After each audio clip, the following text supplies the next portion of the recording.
பாகிஸ்தான் வான் பாதுகாப்பு கட்டமைப்புகளை இந்தியா தகர்த்ததாக வெளியுறவுத்துறை செயலாளர் விக்ரம் மிஸ்ரி பேட்டி. அனைத்து மோதல்களுக்கும் பஹல்காம் தாக்குதலை தொடக்கம் என்றும் விளக்கம்.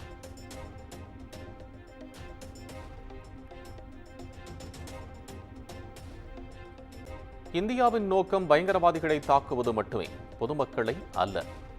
பதற்றத்தை அதிகரிக்க இந்தியா ஒருபோதும் விரும்பவில்லை என்றும் விக்ரம் மிஸ்ரி பேச்சு.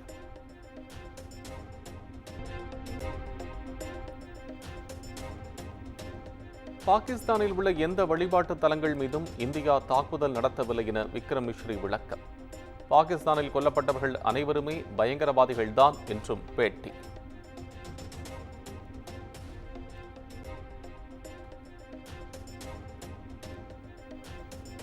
பாகிஸ்தான் ராணுவம் இனியும் தாக்குதலை தொடர்ந்தால் தக்க பதிலடி கொடுக்கப்படும் என இந்தியா எச்சரிக்கை. பதற்றம் தணிவதும் போர் தொடர்வதும் பாகிஸ்தான் கையில்தான் உள்ளதென்றும் விக்ரம் மிஸ்ரி பேச்சு.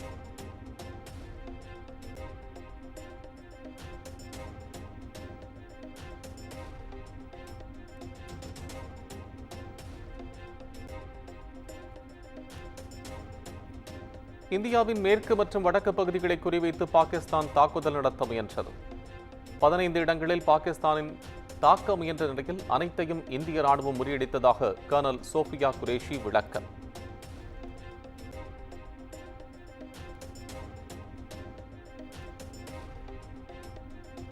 ஜம்மு காஷ்மீரில் உள்ள குப்வாரா, பாரமுல்லா, உரி, பூஞ்ச், ரஜோரி பகுதிகளில் பாகிஸ்தான் துப்பாக்கிச்சூடு நடத்தியது.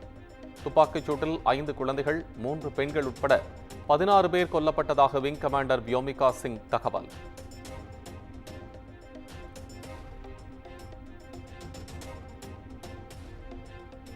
இந்தியா நடத்திய ஆபரேஷன் சிந்தூரில் பாகிஸ்தான் தீவிரவாதிகள் 100 பேர் உயிரிழப்பு. அனைத்து கட்சி கூட்டத்தில் மத்திய அமைச்சர் ராஜ்நாத் சிங் கூறியதாக தகவல்.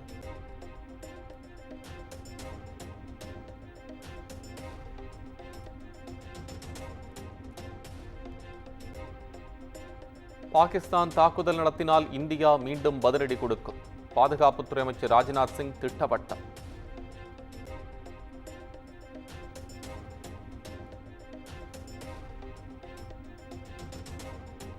பயங்கரவாதத்திற்கு எதிரான ஆபரேஷன் சிந்தூர் தொடர்கிறது. அனைத்து கட்சி கூட்டத்திற்கு பின் மத்திய அமைச்சர் கிரண் ரிஜிஜு பேட்டி.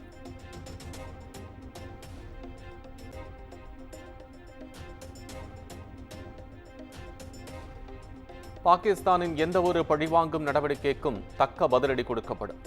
பாகிஸ்தானுக்கு மத்திய வெளியுறவு அமைச்சர் ஜெய்சங்கர் எச்சரிக்கை.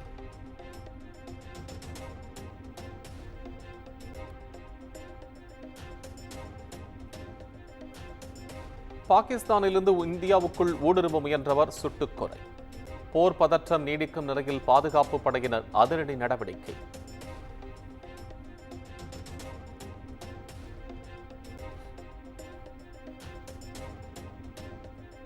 பாகிஸ்தானின் வான் பாதுகாப்பு பிரிவான HQ-9 மீது இந்தியா ட்ரோன் தாக்குதல். ஏவுகணைகளை பாகிஸ்தான் ஏவி வந்த நிலையில் தகர்த்தது இந்தியா.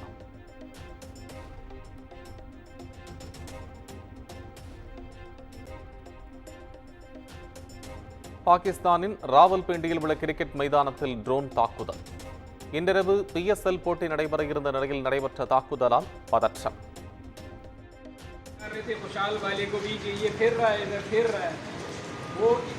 वो लग गया इधर नीचे ना, रेस कोर्स के पास हो गया। ये हमारे सही लगा जी। हाँ।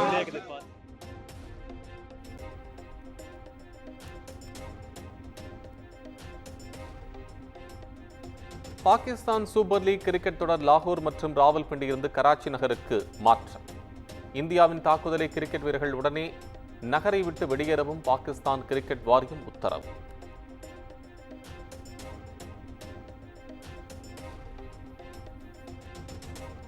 இந்தியாவின் 25 ட்ரோன்கள் இடைமறித்து அழிப்பு. பாகிஸ்தான் ராணுவம் தகவல்.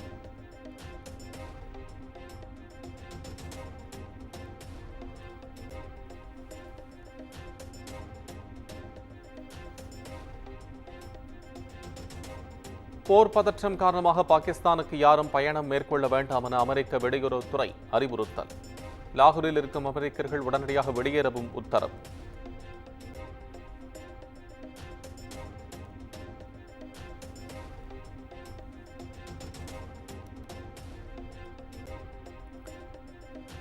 பாகிஸ்தானின் பஞ்சாப் மாகாணத்தில் உள்ள மருத்துவமனைகளில் அவசர நிலை பிரகடனம். அனைத்து அரசு மருத்துவமனைகளில் படுக்கைகளை தயார் நிலையில் வைக்கவும் பாகிஸ்தான் அரசு உத்தரவு.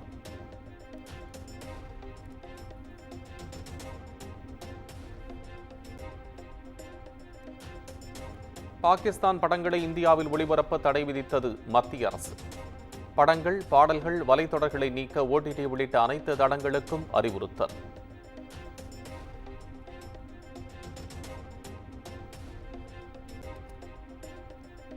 பயங்கரவாதத்திற்கு எதிரான மத்திய அரசின் அனைத்து நடவடிக்கைகளுக்கும் துணை நிற்போம். அனைத்துக் கட்சி கூட்டத்தில் எதிர்க்கட்சித் தலைவர் ராகுல் காந்தி உறுதி.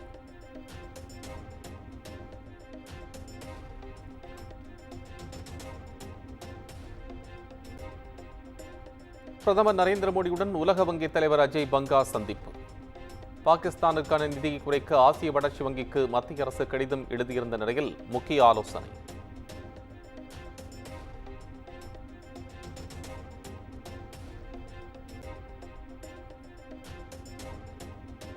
தமிழக அமைச்சரவையில் இலாக்காக்கள் மாற்றம். அமைச்சர்கள் துரைமுருகன் மற்றும் ரகுபதியின் இலாக்காக்கள் மாற்றப்பட்டதாக ஆளுநர் மாளிகை அறிவிப்பு.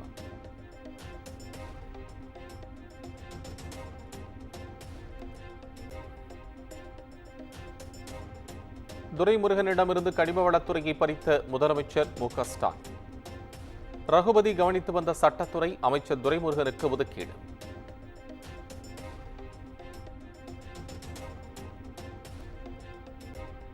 அமைச்சர் துரைமுருகன் சென்னையில் உள்ள தனியார் மருத்துவமனையில் அனுமதி. வழக்கமான உடல் பரிசோதனைக்காக அனுமதிக்கப்பட்டதாக தகவல்.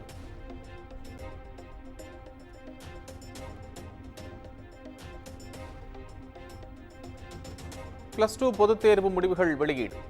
7,92,494 பேர் தேர்வு எழுதிய நிலையில் 7,53,142 பேர் தேர்ச்சி.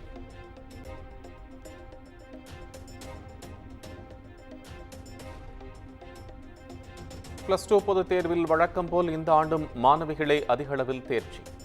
மாணவர்களை விட 3.54 விழுக்காடு. மாணவியர் கூடுதலாக தேர்ச்சி பெற்று அசத்தல்.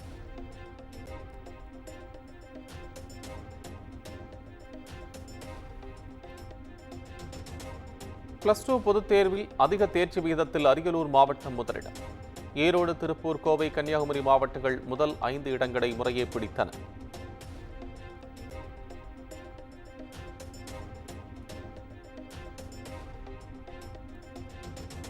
பன்னிரெண்டாம் வகுப்பு தமிழ் பாடத்தில் 135 மாணவர்கள் 100 மதிப்பெண்கள் பெற்று அசத்தல். அதிகபட்சமாக கணினி அறிவியலில் 9,536 பேர் சென்டம் அடித்து அபாரம்.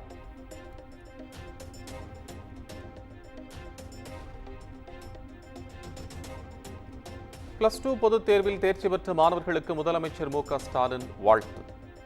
எதிர்க்கட்சித் தலைவர் எடப்பாடி பழனிசாமி, தவேக தலைவர் விஜய் உள்ளிட்டோரும் வாழ்த்து.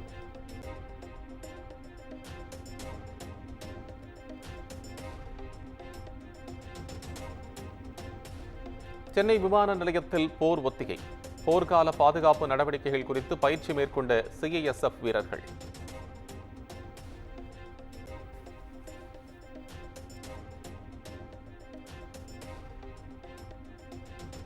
நிர்வாகத்திறனற்ற முதலமைச்சர் ஸ்டாலின் மாடல் ஆட்சியின் செயலற்ற 4 ஆண்டுகள் என EPS விமர்சனம். திமுக ஆட்சியின் குறைகளை பட்டியலிட்டு அறிக்கை.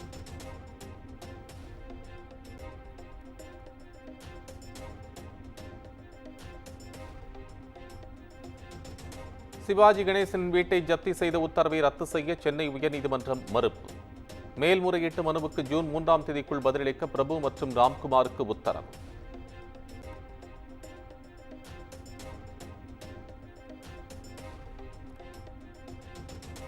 சித்திரை முழு நிலவு மாநாட்டுக்கு விதிக்கப்பட்டுள்ள நிபந்தனைகள் பின்பற்றப்படும் என காவல்துறையினரிடம் உத்தரவாதம் அளிக்க வேண்டும். பாமகவுக்கு சென்னை உயர்நீதிமன்றம் உத்தரவு.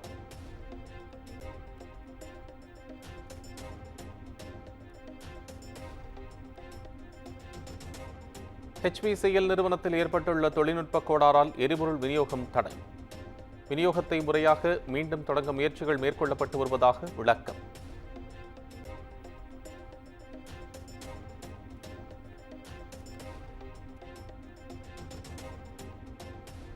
கேரள மாநிலம் கோழிக்கோட்டில் படகில் ஏற முயன்ற கார் ஆற்றுக்குள் பாய்ந்ததால் அதிர்ச்சி.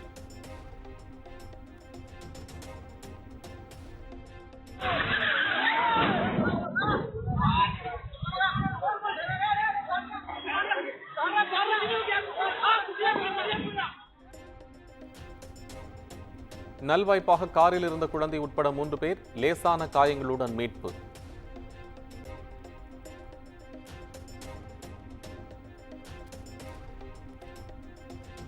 கர்நாடக மாநிலம் ஹாவேரில் லாரியின் பின்னால் கார் மோதி விபத்து. 6 பேர் உயிரிழந்த நிலையில் 2 படுகாயங்களுடன் மீட்பு.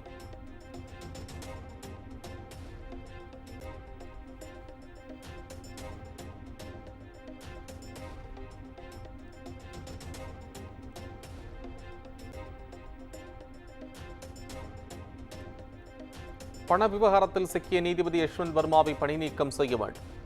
இந்திய தலைமை நீதிபதிக்கு சிறப்பு குழு பரிந்துரை.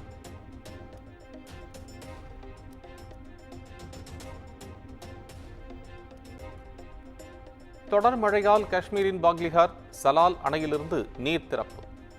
பஹல்காம் தாக்குதல் நடவடிக்கையாக நீர் நிறுத்தப்பட்ட நிலையில் செனாபாத்தில் பாய்ந்தோடும் நீர்.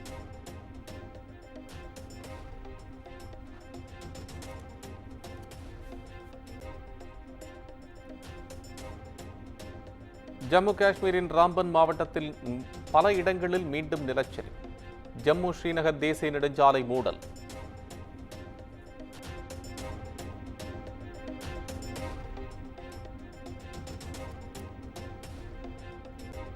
இந்தியா பாகிஸ்தான் போர் பதற்றம் எதிரொலி. தர்மசாலாவில் 11ஆம் தேதி நடைபெறுகின்ற பஞ்சாப் மும்பை அணிகளுக்கு இடையேயான ஆட்டம் அகமதாபாத்திற்கு மாற்ற BCCI முடிவு.